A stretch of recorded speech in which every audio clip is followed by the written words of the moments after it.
Boa noite, meus queridos irmãos. Mais uma quinta-feira, onde estaremos estudando a Palavra de Deus. Eu quero pedir que você abra sua Bíblia em Tiago, capítulo 4, versículos de 13 a 17. Tiago, capítulo 4, 13 a 17. Esse texto é um texto que fala da falibilidade dos projetos humanos, ou seja, como são falhos os projetos humanos se não estiverem debaixo da orientação de Deus.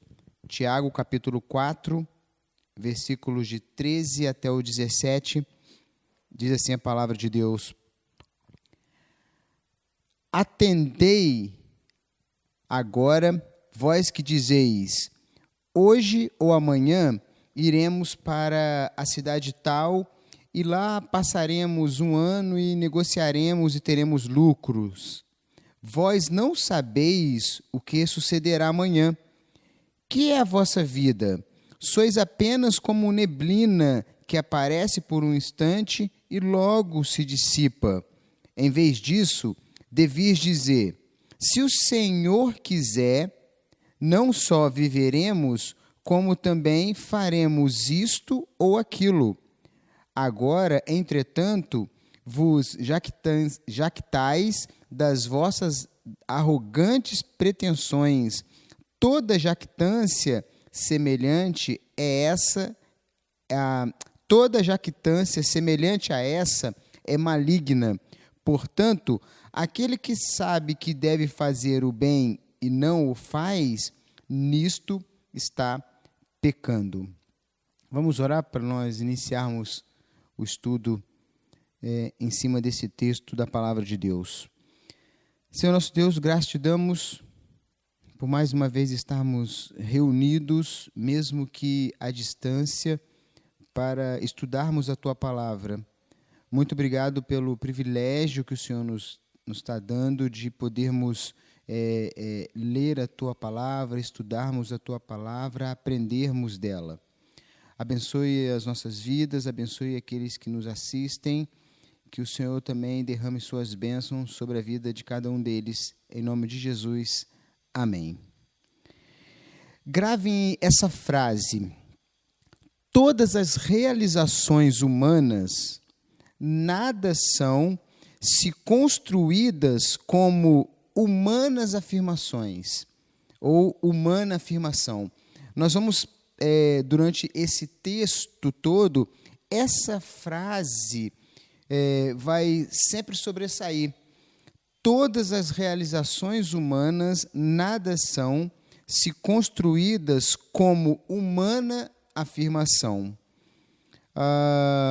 O maior problema que os cristãos enfrentam na vivência da fé pode ser sintetizado na seguinte pergunta: como posso conhecer a vontade de Deus para a minha vida? Essa é uma pergunta que sempre se levanta quando se fala de fé na soberania de Deus, de fé na vontade de Deus. Como saber a vontade de Deus para a minha vida? A ideia teria que ser assim: se é Deus que controla a minha vida e eu tenho fé nisto, basta, não preciso saber a vontade, ela é boa, perfeita e agradável. Mas sempre vem essa pergunta à nossa mente, a nossa mente humana não consegue entender os caminhos de Deus e essa vontade de Deus para a nossa vida em todas as coisas. Não há um dia em nossas vidas que não tenhamos que enfrentar este problema, dessa pergunta, já que estamos permanentemente tomando decisões na nossa vida. Nós tomamos decisões o tempo todo, e essa seria uma decisão que nós queríamos tomar, né? Saber essa vontade de Deus. Então, assim, quais são as atitudes que nós devemos tomar diante dessa vontade de Deus? Não é novidade nós lembrarmos aqui o que nós estamos vivendo nesse período aí, quase um mês e meio. mas entender a vontade de Deus no meio dessa pandemia é algo extremamente exigente para a fé. E é disso que Tiago vai tratando. E quais são essas atitudes? Quais são essas atitudes que nós devemos tomar diante da vontade de Deus? É possível que diante do corre-corre da vida, obviamente, hoje nós estamos correndo menos, né? Estamos parados dentro de casa. Mas tem uma expressão que nós sempre usamos em relação à vontade de Deus. São frases, parece-me que frases feitas. Estou orando por você, por exemplo, é uma frase que diante dessa vontade de Deus, ela vem. Estou orando por você, quando na verdade as pessoas não estão nem orando por elas mesmas. Então, parece que são frases feitas que estão surgindo ou que surgem na nossa vida e que atrapalham essa relação de entendimento do que é a vontade de Deus e realmente crer nessa vontade. Outras frases que nós usamos muito se Deus quiser, isso vai acontecer. Se for da vontade de Deus, isso vai acontecer. Mas parece que realmente não entendemos essa frase. Parece que é como se fosse um bom dia, boa tarde, como é que você está? Quando alguém te pergunta assim, como é que você está? Você imediatamente responde, tudo bem, mas na verdade não está nada bem. Parece que essas frases aí, se Deus quiser, se for da vontade de Deus, são frases feitas que estão saindo automaticamente e realmente não estamos entendendo essa vontade de Deus. Os seres humanos temos a imensa capacidade de nos realizarmos apenas no plano da discussão, no plano, digamos, físico, e não nos realizamos naquilo que é futuro, que Deus já tem planejado para nós, já está guardado para nós, e com isso gera alguns tipos, digamos assim, de cristãos. É verdade, a palavra é cristãos mesmo. E no decorrer da discussão aqui desse estudo, a gente vai ver que existem, sim, alguns cristãos que se encaixam nesses tipos que eu vou mencionar agora, a partir desse momento. Tem cristãos que acreditam que a vontade de Deus ela é inexistente. Eu vou tentar, durante esse primeiro ponto, explicar isso, mas você vai acabar entendendo, diante dos comentários, o que eu quero dizer. Por que tem alguns cristãos que não acreditam, ou melhor, acham que a vontade de Deus é inexistente? E grave a palavrinha acham que é inexistente. Há cristãos que não consultam a Deus para nada. Eles querem fazer tudo, eles querem realizar tudo, acham que são coisas muito pequenas para colocar diante de Deus. Então, vão levando a vida de acordo com as suas vontades. E Tiago, ele se refere a essas pessoas como sendo aquelas que planejam as suas vidas como se não existissem variáveis humanas e muito menos os atos de Deus. Olha aí no versículo 13 do texto que nós lemos como base. Atendei agora, vós que dizeis, hoje ou amanhã iremos para a cidade tal e lá passaremos um ano e negociaremos e teremos lucros. O Deus em que esses cristãos creem é apenas para ser louvado durante alguns minutos da semana, ou durante um vídeo, por exemplo, e esquecem que Deus atua na vida desse cristão o tempo todo. As pessoas estão tão envolvidas com tantas coisas que esquecem que Deus está atuando na vida delas. Por isso que eu costumo pensar isso, esse momento de parada, quase, como eu já disse, um mês e meio, são momentos para a gente refletir como que está a nossa vida diante de Deus. O que é realmente a vontade de Deus para a nossa vida? Esse tipo de cristão que acha que a vontade de Deus é inexistente, na verdade não tem... não consegue entender que Deus tem tudo a ver com todas as ações que elas estão fazendo. E isso ocorre por causa de uma visão secularizada da vontade de Deus. Eu não gosto muito dessa palavra secularizada, mas é o termo que a gente tem no português.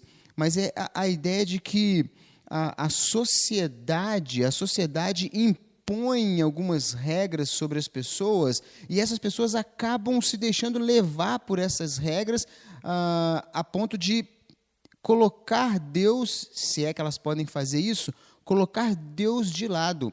A sociedade impõe sobre as pessoas aquela questão de você pode conseguir, você deve lutar por isso. A sua vida depende de você. Isso é secularização. É colocar dentro de um texto bíblico ou de um conhecimento bíblico questões do pensamento humano. Paulo já trata disso, né? Com a ideia de que o pensamento deste mundo, né? As ideias desse mundo, isso que é secularização. Isso acaba entrando nas nossas mentes e a gente acaba achando que tomamos conta realmente da nossa vida. E Tiago, ele usa palavras duras para descrever esse tipo de atitude. No versículo 16, nós temos a palavra presunção e jactância. Acompanha aí, versículo 16. Agora, entretanto, vos jactais das vossas arrogantes pretensões. Toda jactância semelhante a essa é maligna. O que é jactância? É arrogância, é altivez, é achar que está no controle de tudo. A presunção e a jactância fazem com que nos esqueçamos daquilo que também somos. E o que somos? Olha o versículo 14. Vós não sabeis o que se sucederá amanhã. Que é a vossa vida? Sois apenas como neblina que aparece por um instante e logo se dissipa. Então, apesar de saberem disso, porque são cristãos, por isso que eu disse que a palavra é cristãos mesmo, porque todo cristão tem um conhecimento, pelo menos básico, do que é a vida cristã. Apesar de saberem disso, há muitos cristãos que vivem como se Deus não comandasse a sua vida, como se Deus não tivesse uma vontade diante da vida deles, como se eles, melhor dizendo, não precisassem de Deus. Mas aí, diante desse quadro, desse primeiro cristão que a gente está mencionando aqui, pode surgir uma pergunta: será que realmente, verdadeiramente, esse tipo de pessoa, ela é uma cristã? Ou são cristãos esse tipo de pessoas que pensam assim? Pessoas que se esquecem que todas as realizações humanas, lembra da primeira frase? Todas as realizações humanas nada são se construídas como humanas afirmações.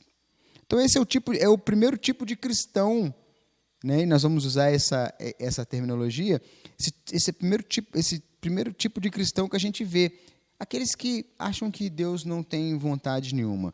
Mas há um outro tipo, aqueles que acham que a vontade de Deus é pré-existente. Há cristãos que imaginam existir uma vontade pré-determinada de Deus para tudo. E daqui a pouco a gente vai entender esse tudo aí, porque essa frase pode dificultar o pensamento. Mas a gente vai entender daqui a pouquinho o que significa esse tudo. Esta visão oposta à anterior, né? A anterior acredita que Deus não tem vontade nenhuma. Essa, que Deus tem uma vontade pré-determinada, é igualmente secularizada. Muitas pessoas, a sociedade, melhor dizendo, ela diz que todas as pessoas têm um destino determinado, tudo já está planejado, traçado. Muitas pessoas imaginam que tudo o que acontece na vida de uma pessoa foi previamente estabelecida por Deus. Deixa eu tentar explicar o que eu estou dizendo. Eu vou ler um texto aqui e os irmãos vão entender exatamente o que eu quero dizer. É como se tivesse um livro, cada pessoa tivesse um livro. E no livro dessas pessoas, eles acreditam que está escrito que, por exemplo, na tarde do sábado X, chuvosa ou ensolarada, fulano e cicrano iriam comparecer perante o altar da igreja Y para receber a bênção do pastor Beltrano, na presença de testemunhas já previamente escolhidas e de uma plateia composta por nomes também divinamente determinado. Essa é a ideia dessas pessoas, né? Que vamos dar um outro exemplo. A camisa que a gente veste, essa camisa que eu vesti, já estava determinado por Deus que eu iria vestir essa camisa. A vontade de Deus não está relacionada a essas coisas. A todos os detalhes, eu em pé aqui nesse momento, eu abri a Bíblia desse jeito, nessa página, a vontade de Deus não está ligada a isso.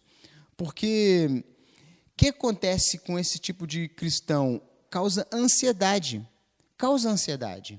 Quando ele vai sair de casa, será que é essa a vontade de Deus? Ele fica ansioso por tudo que ele vai fazer.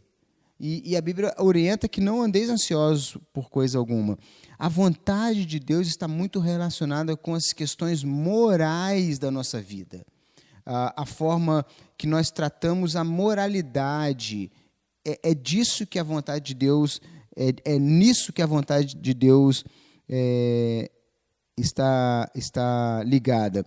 Mesmo que essas pessoas tenham uma intenção boa quando falam sobre a vontade de Deus para tudo, na verdade, elas estão criando para dentro dela uma mentalidade deste mundo. É uma questão, uma espécie de, vamos dizer, um DNA cósmico. Todo mundo já está predeterminado, tudo acontece bem certinho, porque Deus já determinou. Não é bem essa ideia, não é esse determinismo divino.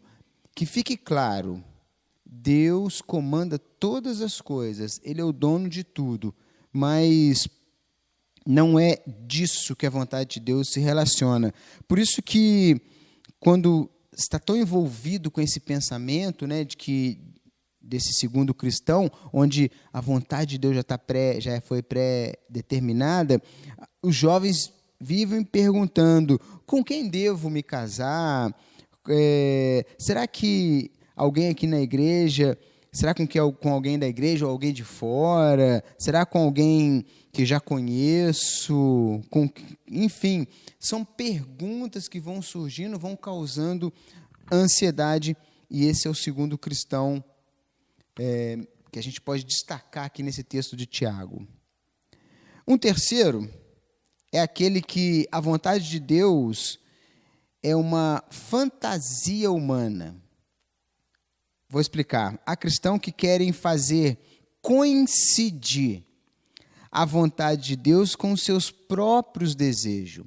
Então, na verdade, a vontade daquela pessoa é realizar aquilo.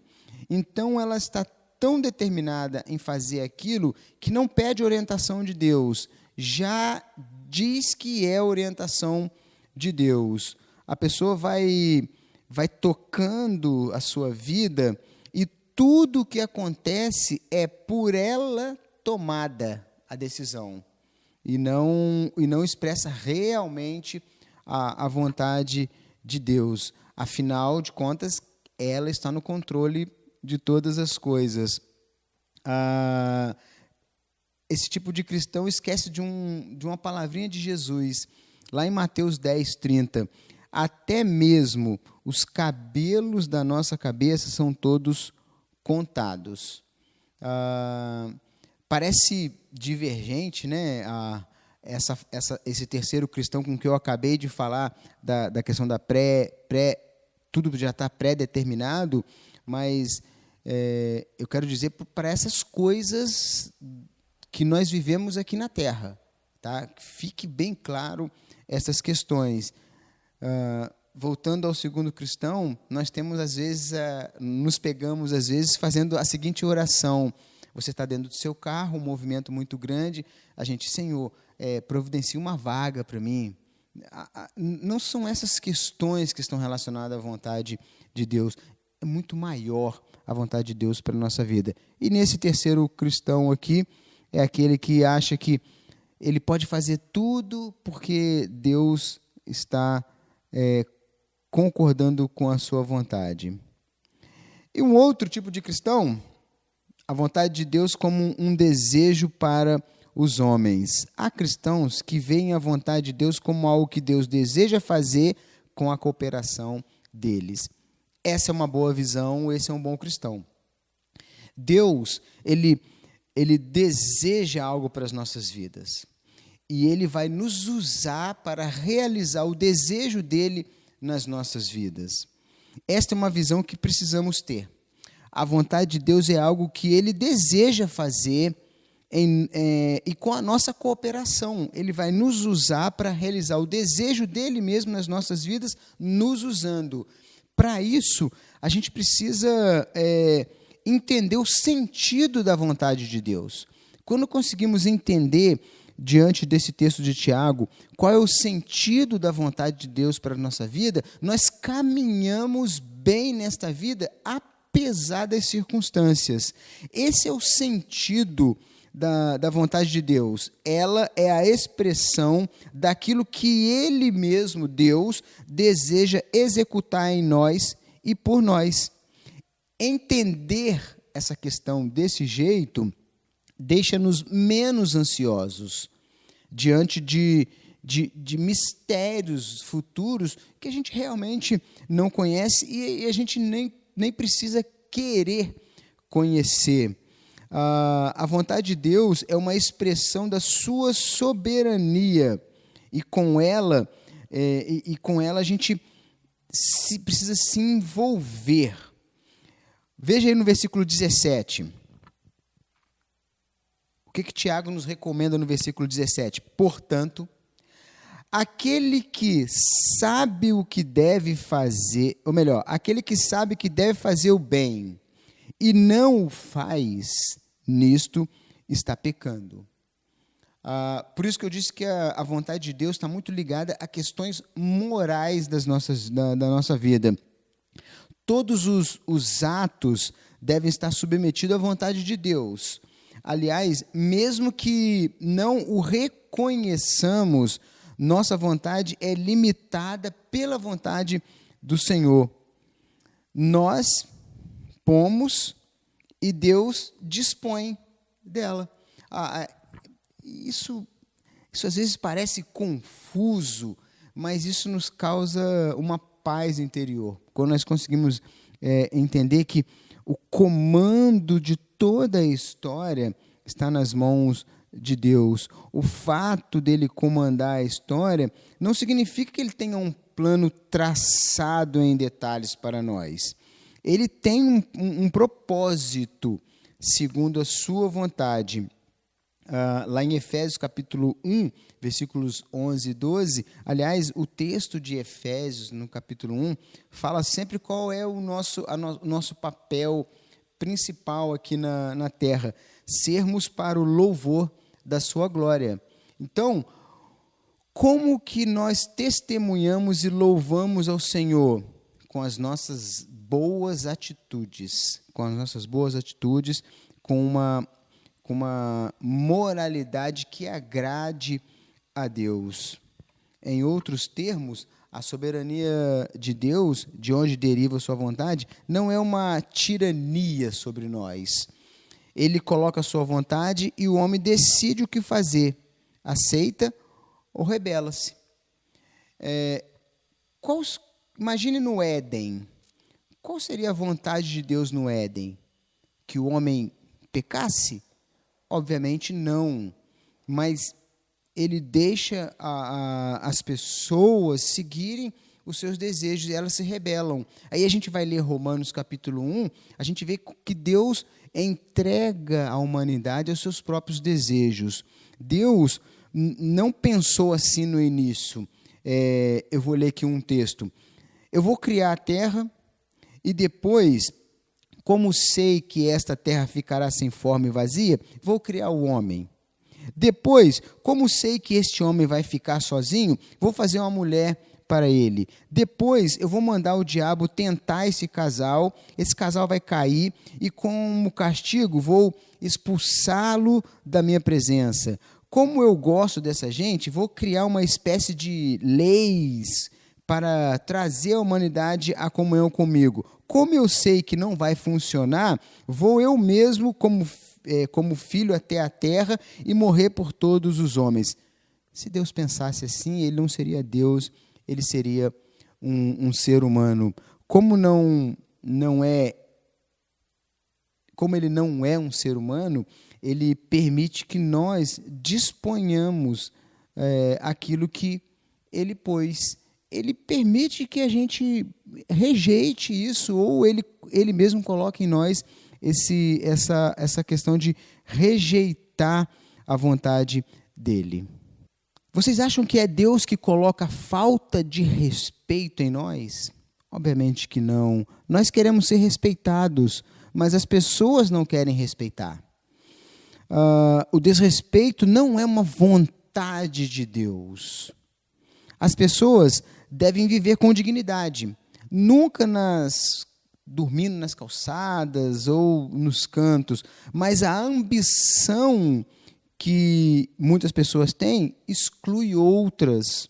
Isso não é vontade de Deus, ver a humanidade, ver uma espécie de subhumanidade. A miséria não é um flagrante da vontade de Deus. Antes, é uma expressão da rebeldia do ser humano.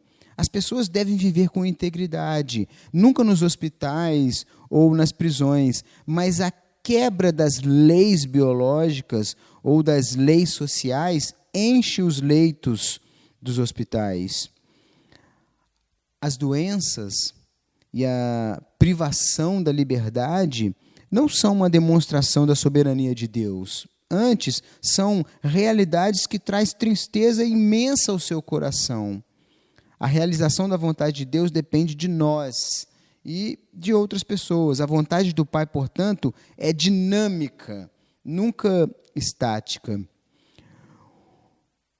O que Deus quer construir, Ele quer construir conosco.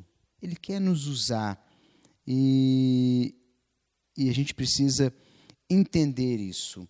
Se nós começarmos a pensar lá no futuro, qual é a vontade de Deus para a minha vida, tentar adivinhar o futuro, isso vai causar em nós uma ansiedade, como eu já disse. O apóstolo Paulo diz que não sabemos pedir como convém, lá em Romanos capítulo 8, versículo 26, porque não conhecemos o futuro. Então, não fique pensando nisso, não fique imaginando o que será da sua vida, simplesmente viva o presente, se entregue à vontade de Deus, porque a vontade de Deus ela é boa, perfeita e agradável. O mesmo Paulo ensina, o mesmo apóstolo ensina que o Espírito nos ajuda na fraqueza e intercede por nós com gemidos inexprimíveis. Afinal, aquele que esquadrinha os corações sabe qual é a intenção do Espírito, que ele, segundo a vontade de Deus, intercede pelos santos. Esse deve ser o nosso pensamento, entender qual é a proposta de Deus, ou confiar que a proposta de Deus é melhor. Versículo 17, nós temos aí uma proposta. Vou repetir o versículo 17. Portanto, aquele que sabe que deve fazer o bem e não o faz, nisso está pecando. Se você verdadeiramente é um cristão, você sabe o que você deve fazer. Você sabe qual é a vontade de Deus. Você tem recursos na palavra de Deus para entender qual é essa vontade de Deus. Tem sim, tem algumas vontades que são universais e tem aquelas vontades particulares. O cristão consegue perceber isso. Se ele está realmente ligado com Deus, ele consegue perceber isso. Mas a vontade universal, ela está dada. Devemos viver de modo santo e honrado. O cristão, essa é uma vontade universal para o cristão. Devemos viver de modo santo e honrado, e não como aqueles que não conhecem a Deus. 1 Tessalonicenses 4:3. O propósito da vontade de Deus, o propósito universal, também está dado, que vivamos para a sua glória. Efésios capítulo 1. E o desejo universal também está dado, que todos os homens se salvem, pois isto é bom e agradável diante de Deus, nosso Salvador, o qual deseja que todos os homens sejam salvos e cheguem ao pleno conhecimento da verdade, razão pela qual fez manifestar a todos a sua graça salvadora. São textos de 1 Timóteo e de Tito. Ninguém precisa ter qualquer tipo de dúvida quanto à vontade universal de Deus. Então, o nosso dever como cristãos é espalhar essa vontade de Deus e deixar que o próprio Deus, através do teu Espírito Santo, atue na vida das pessoas e tragam essas pessoas das trevas para a luz. Se você verdadeiramente é um cristão, você não precisa fazer algumas perguntas, como, por exemplo, eu sou dessa igreja, sou membro dessa igreja há algum tempo, será que eu preciso ser batizado? A resposta é sim, é claro que é. Você é um cristão, se você realmente entende a vontade de Deus, você não precisa ficar fazendo essa pergunta. Se você, por exemplo, é um crente, você não precisa perguntar sobre se o seu namoro deve ser feito na presença de Deus. A resposta já está dada, é evidente que sim. Você não precisa ficar fazendo essa pergunta se verdadeiramente você é um cristão. Você entende a vontade universal de Deus. Se você tem a oportunidade de amar o seu próximo, você não precisa fazer essa pergunta se eu devo fazer o bem ou não. Já está dentro de você essa resposta. Em contrapartida, nós temos a vontade particular, que será o resultado de uma construção em parceria com você, Deus atuando na sua vida. Como você já entendeu a vontade universal na sua vida, agora Deus vai tratar com você aquelas vontades particulares, a vontade particular. E essa vontade específica não está voltada a questões deste mundo, mas sim aquela vontade de Deus de manter você nesse caminho que te conduzirá ao céu. A vontade particular de Deus não tem nada a ver com decisões que você toma no seu dia a dia, e sim aquela decisão de caminhar, de seguir o caminho do céu.